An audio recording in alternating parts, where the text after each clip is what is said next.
Hi, I'm Ryan Palmer, and I'm here with Nicole Formosa and Ryan Cleek, and we're here at the 2018 Bible of Bike Tests in Marquette, Michigan. Today, we were riding Scott's Genius 920. We're actually riding the 920 and the tuned version as well, which is a full carbon frame.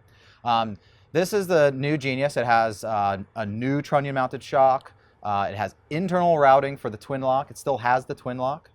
It's a 150 mil travel bike in its full open, full travel position, and then when you click it into a different position, it goes to 110.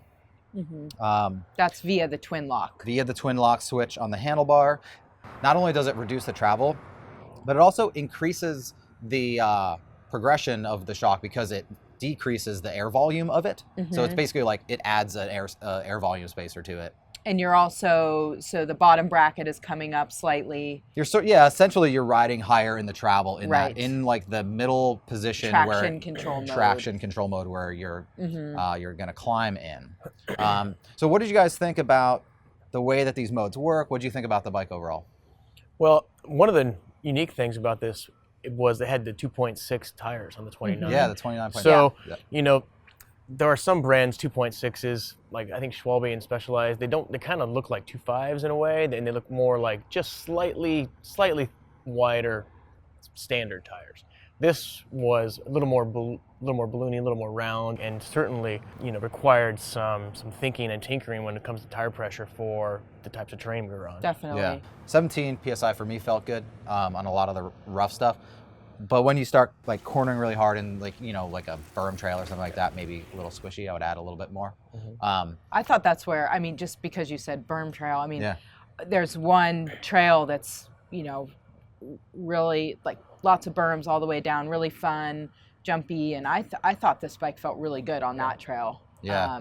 Really maneuverable, really kind of like great traction, I think, because of those wider tires in the corners. And however, I was shocked that this bike had 150 millimeters of travel front and rear, because it is it's snappy and it's agile, but it didn't ride like one of the more like all mountain kind of like massive descender bikes we have. Definitely yeah, not. It still kind of felt like more on the cross country side of things, even though it's a 150 bike.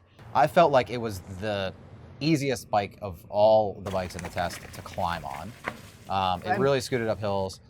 When I got it going downhill, I thought it was very maneuverable. I could pick my lines. On the slower speed stuff, it was really good at just like finding exactly the right line I needed to be on. But the faster I went on it, it didn't have that really high speed stability, which made me feel like it doesn't really fit in the all mountain category for me. Yeah, and I think some of that high speed stability on the rough terrain, like there's the more, let's just say, pure or raw, gnarly trails, I think that could come from the lack of ability to tune kind of a mid-stroke in that suspension, because when you have the reduced travel setting off and you're in full travel, the fork and shock do not have externally adjustable compression adjustment. So you're kind of with whatever Scott decided on for a tune. Yeah. So you can get your air spring for your ride height, you know, your sag proper for your size. However, fine tuning that to match the terrain or your ability or your desired performance, that is where I had left something to be desired in that. Right, yeah, like you said, you can always add air volume spacers to the fork to make it, you know, ride differently, ramp up differently, stuff like that. But yeah, you can't, there isn't another compression mode adjustment at all. Like on the Fox grip fork that's on the 920, you know, it's connected to a remote cable that you can't turn, you know, to find its own separate position, separate from the shock. Right. And they work together. They both happen at the same time. Yeah, they happen simultaneously. And another thing with that TwinLoc is because of kind of space on the handlebar, it puts the dropper post lever in a weird position. Yeah. Which made it really difficult for me to like use the post on the fly, which it was, you know, like I found myself kind of just high posting a few times because I'm like, I can't get to it, or, you know, it was like kind of a lot to think about, and I just was like, I'll just go down in this position. Yeah, this is something that you do wind up getting used to, you know, if you ride the bike long enough, you know where the stuff is. But I was wanting better ergonomics on that setup. It is convenient. It's just that it kind of interferes with the dropper post. You get used to using it and click and just having it right there, and it's kind of nice. Yeah, I mean, I'll say that in general, I prefer something, you know, maybe like Yeti's Switch Infinity Link, which kind of does what this bike does, but without all of the remote stuff. Like it pedals uphill very well, descends really well without you having to flip switches. But you know, if you do want that switch, like if you put it into the firmest mode, it's a pretty firm mode that you know is probably more efficient than most bikes you'll ride. You know, if you're looking for something like that, you'll find it here. And I think this bike is kind of probably for more, I mean, it's super lightweight. Scott's known for its lightweight frames. It's got the Synchros bar stem that's... The integrated carbon one? Yeah, it's... Oh my God. It's amazing. My it looks really cool. Yeah, like... But it's super lightweight. You can mount a Garmin on it. I mean, that just kind of like, this is for somebody who...